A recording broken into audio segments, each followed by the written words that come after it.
স্বাগত ডিবিসি সংবাদে, আপনাদের সাথে আছি সুরভি আলম তরণী। জানাবো খবরের বিস্তারিত। সংসদে তরুণদের প্রতিনিধিত্ব বাড়াতে বয়স সীমা শিথিলের সুপারিশ করা হবে বলে জানিয়েছেন সংবিধান সংস্কার কমিশনের প্রধান আলী রিয়াজ। বলেন, সংসদে তরুণ নেতৃত্বের জন্য বিদ্যমান বয়স সীমা কমানো দরকার।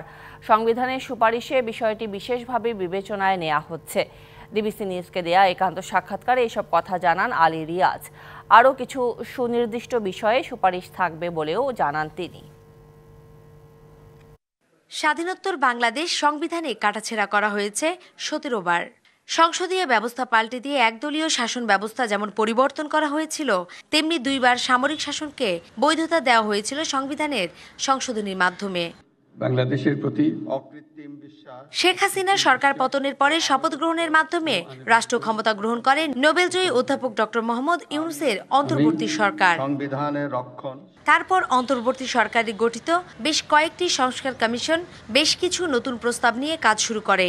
এর মধ্যে সংবিধান, নির্বাচন ব্যবস্থা, জনপ্রশাসন ও পুলিশ সংস্কারে বড়সড় পরিবর্তন আনার কথা ভাবছে কমিশনগুলো।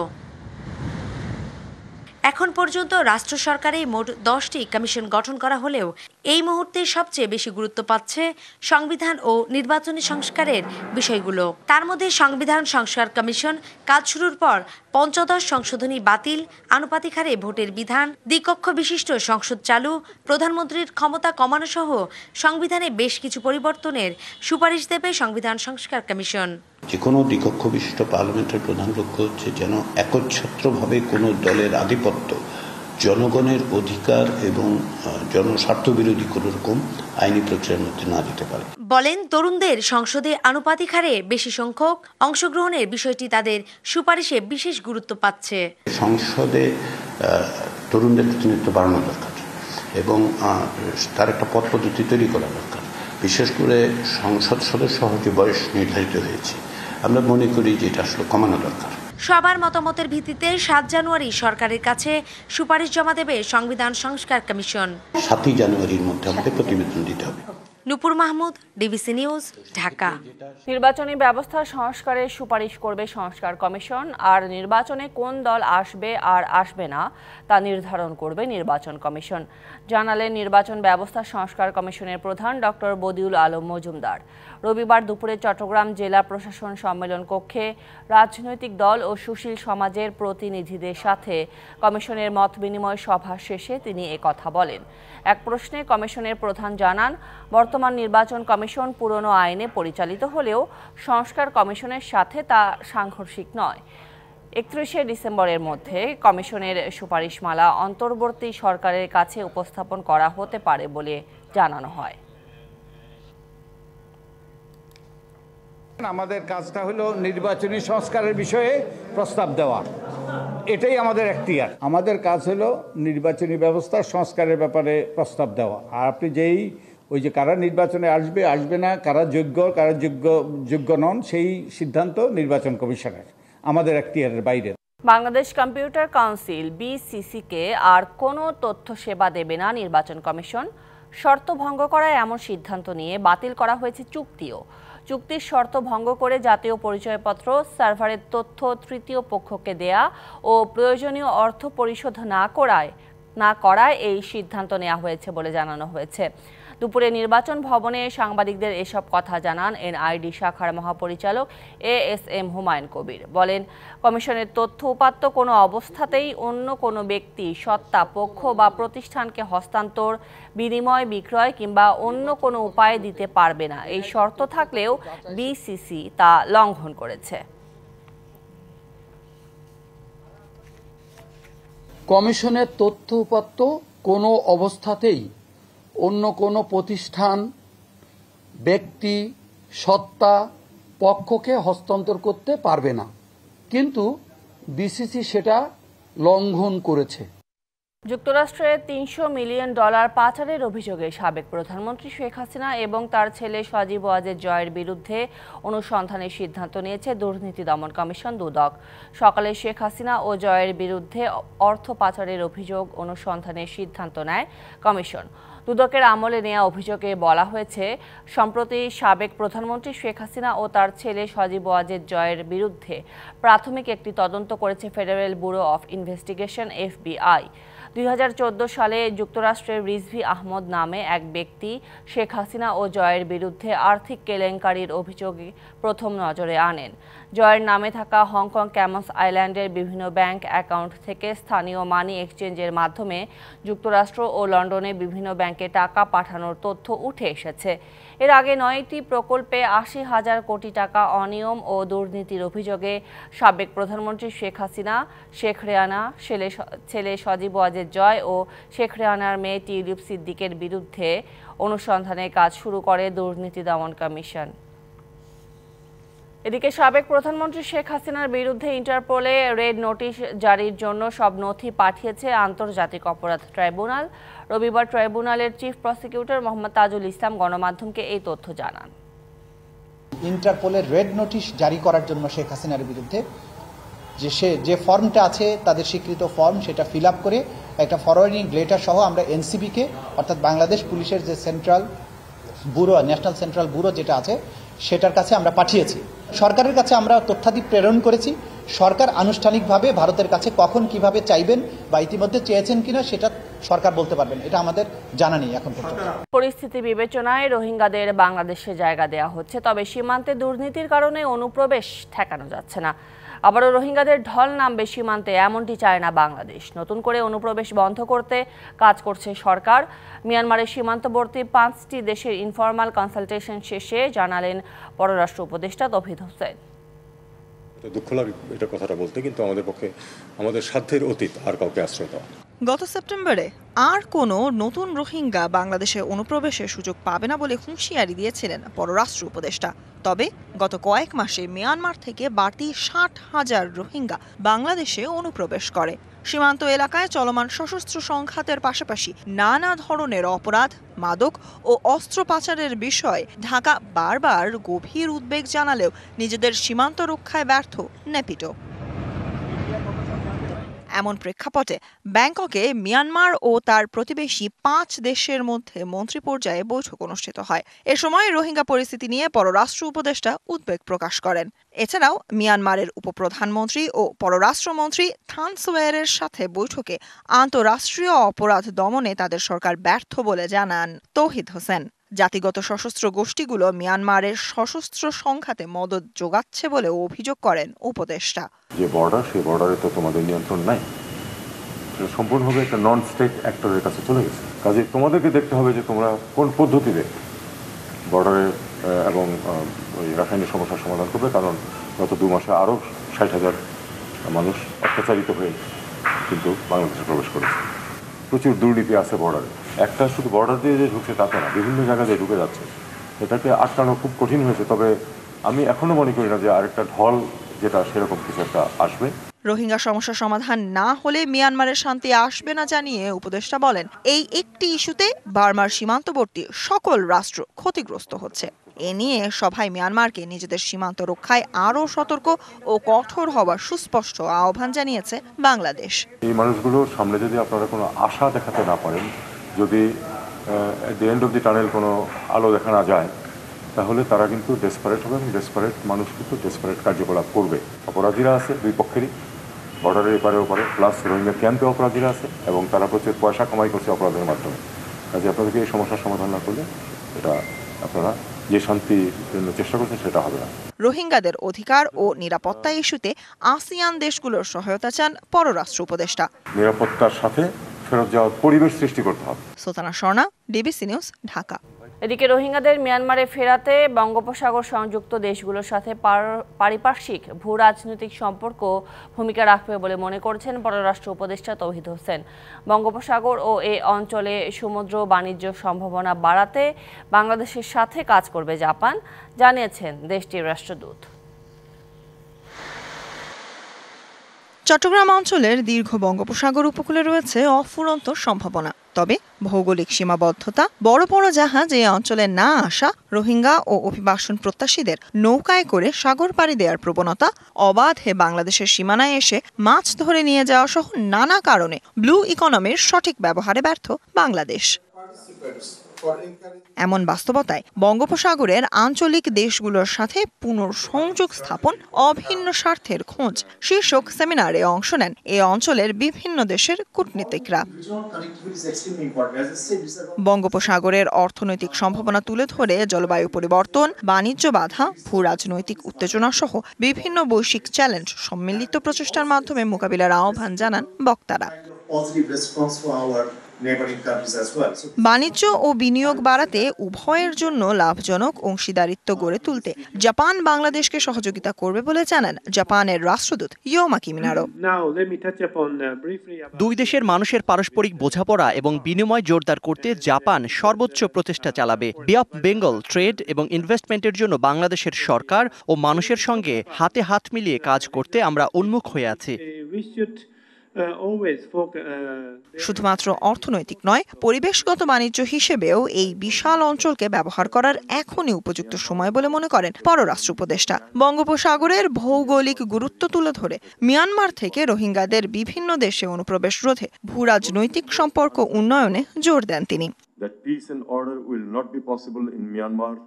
রোহিঙ্গাদের মিয়ানমারে ফেরাতে বঙ্গোপসাগরীয় সংযুক্ত দেশগুলোর সাথে পারস্পরিক ভূরাজনৈতিক সম্পর্ক ভূমিকা রাখবে। গ্লোবাল ইকোনমি ও জিওপলিটিক্যালে বঙ্গোপসাগর বড় ভূমিকা রাখতে পারে। শুধুমাত্র ইকোনমিক্যাল ট্রেড নয়, ইলজিক্যাল ট্রেড হিসেবেও এই বিশাল অঞ্চলকে ব্যবহার করার এখনই উপযুক্ত সময়। বৈশ্বিক অর্থনীতি ও ভূরাজনৈতিক ইস্যুতে বঙ্গোপসাগর ভূমিকা রাখতে পারে বলে মত পররাষ্ট্র উপদেষ্টার। Sultana Swarna, DBC news, Dhaka. July গণ অভ্যুত্থানের যোদ্ধাদের নিরাপত্তা নিশ্চিত করতে গণ অনশন করছে ইনকিলাব মঞ্চ।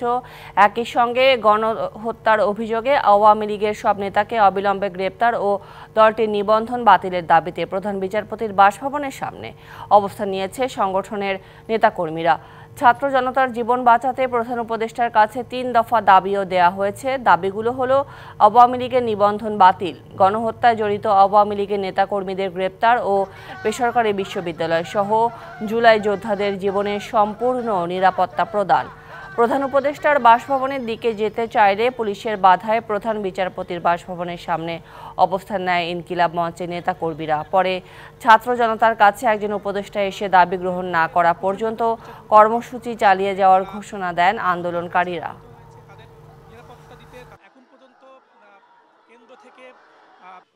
বিগত 7 দিনের মধ্যে অন্তত 7 জন ছাত্রকে তারা মেরে ফেলেছে আওয়ামী সন্ত্রাসীরা এবং অনেককে হত্যার উদ্দেশ্যে হামলা করেছে। তো আমরা সরকারের কাছে আমাদের নিরাপত্তার দাবিতে আজকে এখানে অনশনে বসেছি। আওয়ামী লীগ নিবন্ধন বাতিল করো এবং প্রাইভেট বিশ্ববিদ্যালয় থেকে সব ধরনের স্টুডেন্টদের নিরাপত্তা আমরা চাই। জুলাই যোদ্ধাদেরকে গুপ্ত হত্যা থেকে বাঁচাতে, বাংলাদেশকে নিরাপদ রাখতে আওয়ামী লীগের কেন্দ্রীয় কমিটি থেকে শুরু করে ইউনিয়ন কমিটি পর্যন্ত যতগুলো সন্ত্রাসী আছে, কমিটির প্রত্যেকটা সন্ত্রাসীকে অনতিবিলম্বে গ্রেপ্তার করতে হবে। গাজীপুরের শ্রীপুরে বোতাম তৈরির কারখানায় আগুনে একজন নিহত হয়েছেন, এতে আহত হয়েছেন আরও 4 জন। প্রায় 2 ঘন্টা পর আগুন নিয়ন্ত্রণে এনেছে ফায়ার সার্ভিস। দুপুরে শ্রীপুর পৌরসভার ভাংনাহাটি গ্রামে M&U ট্রিমস নামের কারখানায় আগুন লাগে। মুহূর্তেই বেশ কয়েকটি বিস্ফোরণ হয়। কারখানার লোকজন আতঙ্কিত হয়ে ছোটাছুটি শুরু করে। পরে গুদামে থাকা কেমিক্যাল ভর্তি ড্রাম একের পর এক বিস্ফোরণের ঘটনা ঘটে। খবর পেয়ে ঘটনাস্থলে ফায়ার সার্ভিস যায় 7টি ইউনিট। 2 ঘন্টা পর আগুন নিয়ন্ত্রণে আসে। রমজানে আরেক দফায় বাড়বে জিনিসপত্রের দাম। আমদানিকারকরা বলছেন প্রতি ডলারের বিনিময় হার 8 টাকা বেড়ে যাওয়ায় এর প্রভাব পড়বে আমদানি করা সব পণ্যে। এদিকে ব্যাংকে ডলার সংকটের প্রভাবে লেনদেন বন্ধ রাজধানীর এক্সচেঞ্জ হাউসগুলোতে। সেই সুযোগে আবারও রমরমা কালো বাজার, যেখানে প্রতি ডলার বিক্রি হচ্ছে 128 টাকায়। বিশ্লেষকরা বলছেন ডলার বাজার স্থিতিশীল রাখতে ব্যাংকগুলোর ট্রেজারি বিভাগকে আরও দায়িত্বশীল হতে হবে। সেই সঙ্গে বৈদেশিক এই মুদ্রা বিনিময় পদ্ধতি পুরোপুরি ছেড়ে দিতে হবে বাজারের ওপর। আমদানি ব্যয় পরিশোধ ও বিদেশ ভ্রমণে প্রয়োজন হয় বৈদেশিক মুদ্রা মার্কিন ডলার। প্রায় 1.5 সপ্তাহ ধরেই এ মুদ্রা বাজারে শুরু হয়েছে অস্থিরতা। বেশ কয়েক মাস 119 থেকে 121 টাকায় ওঠানামা করলেও এখন তা ছুঁয়েছে 128 টাকা। তবে কেন্দ্রীয় ব্যাংকের বাধ্যবাধকতা থাকায় বৈধভাবে 121 টাকার বেশি নগদ ডলার বিক্রির সুযোগ নেই এক্সচেঞ্জ হাউসে। এই পর্যন্ত কোনো কাস্টমার বিক্রি করতেও আসে না, কিনতেও আসে না, বসে আছে। একা একা। আমাদের এখানে যে দাম চলতেছে এই দামে আমরা এখন কিনতেও পারতেছি না, ওইভাবে করে বিক্রি করতে পারতেছি না। খোলা বাজারের এ অস্থিরতার শুরু মূলত ব্যাংকে ডলার সংকট থেকে। আমদানি ব্যয় মেটাতে বিদেশে থাকা এক্সচেঞ্জ হাউসগুলো ডলার কিনছে বাড়তি দামে। 21শে ডিসেম্বরের এক নথিতে দেখা যায় সে চিত্র। এ পরিস্থিতির জন্য কেন্দ্রীয় ব্যাংকে দুষছে এক্সচেঞ্জ হাউসগুলো। ওপেন মার্কেটে এখন যে কারেন্সিগুলো আছে আসলে সঠিক কোনো পরিসংখ্যান নাই, এবং গভর্নর মহোদয় এনআইডি কার্ডের মাধ্যমে আমাদেরকে কেনার যে সুবিধাটা দেওয়ার কথা বলেছিলেন সেই সুবিধাটাও আমরা পাই নাই। আমরা যারা মানি চেঞ্জিং ব্যবসার সাথে জড়িত লাইসেন্সদারি, আমরা আমাদের ব্যবসা হারাচ্ছি। মূলত রমজানের বাড়তি চাহিদা পূরণে বেড়েছে আমদানি ঋণপত্র খোলার সংখ্যা, পাল্লা দিয়ে বেড়েছে বিনিময় হারও, যার প্রভাবে দাম বাড়বে পণ্যের। আজকে ডলার বলতেছিল 127.40, নভেম্বরেও আমার রেটটা ছিল হচ্ছে 120 টাকা। সেই যদি আমি 10,000 ডলার এলসি খুলি 8 টাকা ধরলেও আমার 80,000 টাকা অ্যাক্সেস বেড়ে যাচ্ছে। আমার এটার সাথে আবার ট্যাক্স 80,000 টাকা। 1,60,000 টাকা এলস শিপমেন্টের উপর যদি ইমপ্লিমেন্ট করি সেই ক্ষেত্রে প্রোডাক্টের প্রাইস তো কোথায় চলে যাবে। বিশ্লেষকরা বলছেন ডলারের দাম স্থিতিশীল রাখতে ব্যাংকের ট্রেজারি বিভাগকে আরও দায়িত্বশীল হতে হবে। ট্রেজারি সমূহকে চৌকস রোল প্লে করতে হবে। আকস্মিকভাবে ডলার প্রয়োজন হলে ব্যাংকগুলো থেকে তেমন সাপ্লাই পাওয়া যায় না। শুধু একটি বা দুটি সোর্স আছে যেখান থেকে পাওয়া যেতে পারে, সেখানে সবগুলো ব্যাংক গিয়ে যখন হুমড়ি খেয়ে পড়ে তখনই দেখা যায় যে ক্রাইসিসটা সৃষ্টি হয়। যার হাতে ডলারটা থাকে তিনি তখন এটাকে কন্ট্রোল করেন এবং দামটা অনেক বেশি হয়ে যায়। ডলারের দামের অস্থিরতা কমাতে যত দ্রুত সম্ভব এর বিনিময় হার বাজারের উপর ছেড়ে দেওয়ার বিকল্প নেই বলেও মনে করেন এই বিশ্লেষক। মনে হয় এটা বাজারের উপরে ছেড়ে দেওয়াটাই ভালো। মুস্তফা মাহবুব, ডিবিসি নিউজ, ঢাকা। গণমাধ্যমকে কারা বাধাগ্রস্ত করেছে, কেন করেছে এবং কি কি আইনে বাধাগ্রস্ত করা হয়েছে তা পর্যালোচনা করা হচ্ছে বলে জানিয়েছেন গণমাধ্যম সংস্কার কমিশনের প্রধান কামাল আহমেদ। বলেন, পুরো আইন রিভিউ করে সাংবাদিকদের সুরক্ষা দিতে সাংবাদিক সুরক্ষা আইন প্রণয়নের সুপারিশ করবে সংস্কার কমিশন। দুপুরে রাজধানীর সিডাপ মিলনায়তনে গণমাধ্যমে গণতান্ত্রিক পুনর্গঠনের জন্য সংলাপ শীর্ষক সেমিনার অংশ নেন গণমাধ্যম কর্মী ও নীতি নির্ধারকরা। গণমাধ্যম সংস্কার কমিশনের প্রধান কামাল আহমেদ বলেন, বিভিন্ন বিচার বিশ্লেষণ করে গণমাধ্যমকে নিয়ন্ত্রণ করে এখন পর্যন্ত এমন 32টি আইনের সংশ্লিষ্টতা পাওয়া গেছে।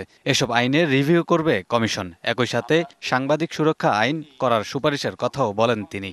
সংবাদপত্রের স্বাধীনতার পথে বাধা সৃষ্টি করে এমন আইন কি কি আছে?